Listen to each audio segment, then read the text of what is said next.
में रहकर अहंकार न करे तो। अगर गुरु करते हुए अहम पुष्ट हो जाएगा और किसी न किसी महापुरुष का अपराध बन जाएगा, जिससे आपका भजन निष्फल हो जाएगा, भगवत साक्षात्कार नहीं हो पाएगा। इसलिए मंत्रानुष्ठान, नाम जप का अनुष्ठान, गुरु सेवा, संत सेवा, उत्साह, धैर्य, ये सब गुरु अनुशासन में करे, गुरु आज्ञा पर। आज संत सेवा का भाव है, आपकी अनुमति हो, आज्ञा हो, आज ये अनुष्ठान, आज ये हर बात, अब जो ही कहें करें हम सोई, आयुष लिए चले निजदासी, पहला। दूसरा, हर समय विचार करते रहो कि यहां कभी भी श्वास रुक सकती है, इसलिए मुझे यहां किसी से प्रेम न होने पावे। ये बहुत सावधानी की बात है। मुझे यहां किसी से प्रेम न होने पावे, नहीं उसके लिए मुझे लौटना पड़ेगा। जैसे हिरन से प्रेम हुआ तो आना पड़ा ना हिरन रूप में। यहां मुझसे किसी से द्वेष ना होने पावे। दो बातें देखनी, यहां प्रेम का तात्पर्य राग है और द्वेष। अगर ये दो हुए तो फिर आना पड़ेगा। लेना और देना, तो बाजार बंद नहीं होगी, न लेना न देना, मगन रहना। कबीरा खड़ा बाजार में, सबसे पूछत खैर, ना काहू से दोस्ती और ना काहू से बैर, समान भाव। तीसरा, ये भगवत प्राप्ति के लिए अत्यंत अनिवार्य है। पहला है गुरु प्रदत्त मंत्र, गुरु आज्ञा से ही संत सेवा, मंत्रानुष्ठान, नाम जप अनुष्ठान, उत्साह और धैर्य। सावधानी ये कि कहीं अहंकार ना आ जाए, कहीं किसी संत का भूलकर अपराध न बन जाए। ये दूसरा, संसार में सदा रहना नहीं है, कभी भी कोई भी श्वास हमारी आखिरी हो सकती है। इसलिए हमें यहां किसी से प्रेम नहीं करना, क्योंकि हमें जाना है यहां। ना किसी से द्वेष करना है, सबसे भगवत भाव से।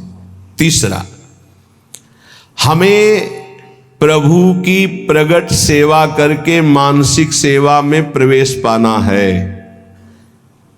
मानसिक सेवा सब सेवाओं में महान सेवा होती है, पर वो बिना शरीर से प्रगट सेवा किए मानसिक सेवा की सिद्धि नहीं हो सकती। मानसिक सेवा से भगवत प्राप्ति बहुत जल्दी होती है, पर मानसिक सेवा प्रगट सेवा से होती है। चौथा, सब साधनों में सर्वश्रेष्ठ साधन और साध्य नाम पाया गया है। नाम, जो चलते फिरते, उठते बैठते, खाते पीते, हर समय नाम जप करता रहता है। 24 घंटे चेतना जब है तब नाम चल रहा है। ये नाम जप का अभ्यास अंत समय के लिए किया जाता है, कि जब हमारा आखिरी समय हो तो नाम जप हमारे हृदय में गूंज रहा हो। जीवन भर आप अभ्यास करो, अंतिम समय भगवान तुम्हारा अभ्यास बन जाएंगे, अंतिम समय भगवान स्मरण बन जाएंगे। ये बड़ा आनंद का विषय होता है जब कोई भयावह परिस्थिति आती, कष्टपूर्ण, और उस समय जब देखो कि मंत्र नाम चल रहा है, प्रिया जो मुस्कुरा रहे, बड़ा शीतल हृदय रहता है। ठीक है, बिल्कुल ठीक है, कनेक्शन सही है। उस समय हाय हाय मच जाए, प्रभु को भूल गए, संकट परिस्थिति, विपत्ति परिस्थिति आई या कोई भयानक परिस्थिति, फिर तो गड़बड़ है। ये अभ्यास भजन का 24 घंटे किस लिए किया जाता? अंतिम समय के लिए। अंतिम समय निकल जाए, राधा की बात बन गई। जब कोई जीवन भर अभ्यास करता है, ध्यान से सुनना, तो अंतिम समय उसका स्मरण भगवान बनते हैं। भगवान में अनन्य भाव आ जाना, बस बिल्कुल भगवत साक्षात्कार होने वाला ही है। ये अंदर की बात है, जबान की नहीं है। अंदर से अनन्यता केवल अपने आराध्य देव की अब दर्शन होने वाले ही है। शरणागति का मर्म है पूर्ण आत्मसमर्पण। ये आत्मसमर्पण बिना गुरुदेव के नहीं होता। आत्मसमर्पण करना भी हमको नहीं आता, वो गुरुदेव की कृपा से होता है। प्रभु प्रेम के सब साधन एक तरफ और आत्मसमर्पण एक तरफ। जीव ही आत्मसमर्पण दृढ़ होता है, तेव ही उपासक के नेत्रों के सामने युगल सरकार झलकने लगते हैं। नाम जप, भगवद आश्रय और ये विचार कि श्वासों भर या जियब की करे प्रतीति न कोई, ना जाने फिर श्वास को आवन होए न होए। राधा राधा राधा। अगर हमारी यही आखिरी श्वास है तो हमारा काम बन गया। आखिरी श्वास किसे कहते हैं समझना। जैसे हम बोले राधा, अब हम बोलने लायक नहीं रहे, 4 दिन जिए तो ये हमारी आखिरी श्वास मानी जाएगी, क्योंकि 4 दिन हम मूर्छित पड़े रहे, हमारे द्वारा कोई सत्कर्म या असत्कर्म नहीं बना, आखिरी शब्द था राधा, तो उस विधान के अनुसार उसका आखिरी शब्द उसका परम कल्याण कर देगा। श्वासों भर या जियन की करे प्रतीति न कोई। एक श्वास और जीऊंगा इसका विश्वास नहीं है। ना जाने फिर श्वास को आवन होए न होए। इसलिए वर्तमान की श्वास में राधा राधा। परिजन भाई बापू देखे देखत नित मरत, अमर मोह बस आप याते अचरज कवन बड़। तुम देख रहे हो सब जा रहे हैं, क्या तुम नहीं जाओगे? तो हर श्वास को सार्थक क्यों नहीं कर रहे हो? सोई निषिद्ध अरु त्याज सो जाते बिसरे नाम। वही निषिद्ध है, वही त्याज्य है, वही दुश्मन है जिसके संग से नाम भूल जाए। त्याग सूत्र यह राख मन विधि जपिबो हरि नाम। सबसे बड़ी विधि है, नाम निरंतर चल रहा है। सबसे बड़ा निषेध है, जिस व्यक्ति वस्तु स्थान के संग से नाम छूटे उसको त्याग दो, उसका संग मत करो। जाके संग को मति मति उपजय करत भजन में भंग, तजोरे मन हरि विमुखन को संग। जीने को फल पी तब ही जब 8 पहर तब नाम, पी तेरो सुमिरन बिना जीवो कौने काम। प्यारे, तेरे जीवन का परम लाभ यही कि हर समय तेरी जिह्वा से नाम चलता रहे। यदि नाम नहीं चल रहा तो तेरा जीना बेकार, किस काम का जीना।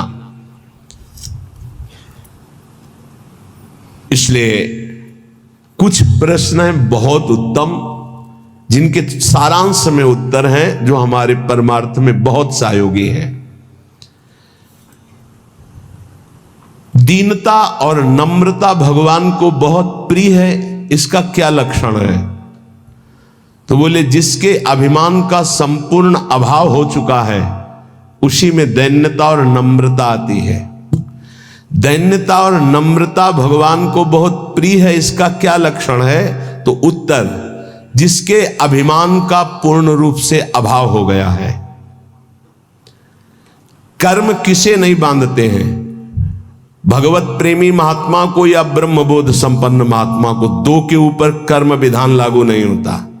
सिद्ध महापुरुष भगवत प्रेमी या सिद्ध महापुरुष ज्ञानी तत्वबोध, इन 2 के ऊपर कोई भी कर्म लागू नहीं होता, ना संचित कर्म, ना प्रारब्ध कर्म, ना क्रियमाण। तो कह दोगे कि बड़े बड़े सिद्धों के शरीरों में तो शरीर है क्या? वो सिद्ध हो चुके, शरीर से परे हो चुके, कोई भी कर्म उनको बांध नहीं सकता। बकाया सब कर्म के बंधन में बंधे 2 ही मुक्त हैं, या तो भगवत प्रेमी महात्मा या तत्वबोध संपन्न ज्ञानी। पुण्य नाश का हेतु क्या है? पुण्य कैसे नष्ट हो जाते हैं? जब कोई अहंकार में भरकर अपने पुण्य की चर्चा करता है, उसी समय सारे पुण्य नष्ट हो जाते हैं। ध्यान देना, वो वृंदावन गए थे, 100 संतों को फिर रबड़ी और खीर पवाई और फिर 100 दक्षिणा भी दी, अरे हम कहा तुझे तो चलता ही रहता, फिर एक एक सेव और महात्मा लोग तो कह रहे थे जैसा तुमने पवाया वैसा तो आज तक पाया ही नहीं, सब गया तुम्हारा, सब गया, जो तुमने किया था सब नष्ट हो गया। ध्यान देना, पुण्य नष्ट कैसे हो जाते हैं? अहंकार में भर करके अपने किए हुए पुण्यों का वर्णन करने से पुण्य नष्ट हो जाते। बहुत ही लाभदायक प्रश्न उत्तर है। 4 लोग बैठे हो, प्रयाग गए थे तीर्थ, संगम में 4 बजे स्नान किया, फिर ऐसा सर्दी तो थी पर हमने कहा ऐसा, और हमने दान भी दिया, वो सब जा रहा है, सब नष्ट हो रहा है। कभी अपने सुकृतों को, अच्छे कार्यों को, भगवत कार्यों को प्रकाशित ना करें। पता नहीं लोगों के दिमाग में क्या भरा रहता है। अपने पुण्यों की गाथा अपने मुंह से अहंकार भर के जो करोगे वो सब नष्ट हैं।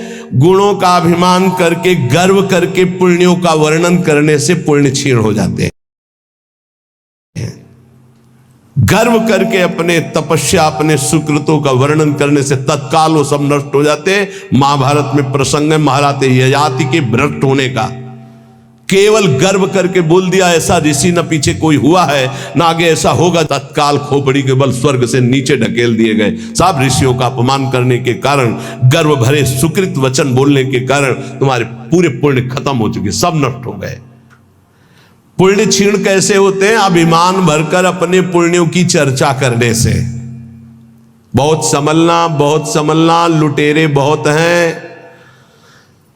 आप गए थे, अच्छा लगा होगा वृंदावन में, क्या क्या जैसे ठाकुर जी रखे वैसे चले। नहीं, सत्संग किए होगे, भजन साधन कुछ, क्या सत्संग भजन साधन, ठाकुर जी जैसे। बस किसी को अपनी थैली मत पकड़ाओ, नहीं सब खत्म कर देगा वो। हाँ वो गए थे फिर ऐसा फिर वैसा, नहीं चुप शांत, क्या ऐसे। जैसे हम अपनी असत गलतियों को कभी प्रकाशित नहीं किए तो सत बातों को क्यों प्रकाशित करें? ये तो अच्छी बात है, इसको छुपाओ। असत बातों को प्रकाशित करो। मेरे जैसा नीच कैसे, ऐसा ऐसा हमसे हो गया। हिम्मत हो तो बोलो, बोलने की हिम्मत नहीं होगी क्योंकि दुर्गति होनी है। जो पुण्य बचे उनको बोल बोल कर खत्म कर दिया जाता है। शुद्ध भाव, भगवत भाव किसके हृदय में जागृत होता है? जो सबसे ममता शून्य होता है। ध्यान रखना, भगवत भाव किसके हृदय में जागृत होता है? जो सबसे ममता शून्य होता है। सबकी ममता ताग बटोरी, मम पद मन ही बांध पर डोरी। देखते एक एक प्रश्न और छोटे उत्तर महान चीज है।